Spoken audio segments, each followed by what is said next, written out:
siyaasiyiin qeyb ka ahaa ololihii gobonimo doonka ee waqooyi bari Kenya ayaa hadda ka hor isku dayay in ay ka qeyb qaataan asaaska Soomaali weyn. Waxay tageen magaalada Muqdisho oo ay kula kulmeen mas'uuliyiin ka tirsan dowladdii rayidka ahayd ee dalka maamuleysay madax bannaanida markii la qaatay kadib.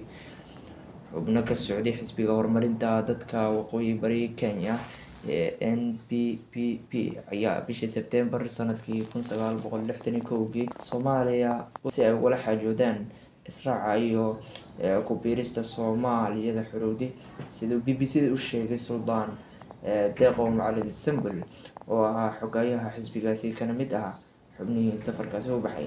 Suldaan Deeqo wuxuu xusay in ay la kulmeen ra'iisul wasaarihii Soomaaliya ee xilligaasi Mudane Cabdirashiid Cali Sharmaake.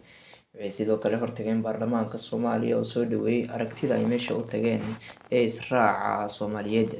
Xisbiga NPPP wuxuu go'aansaday in uusan wax cilaaqaad ah la yeelan dowladda ka dhalan doonta Kenya, taasoo sida uu sheegay Deeqo qaaday gumeystihii Ingiriiska. Hase yeeshee ay dib wax iska bedeleen markii uu Ingiriiska qalad u fahmay inuu NFD u oggolaado ku biirista Soomaaliya.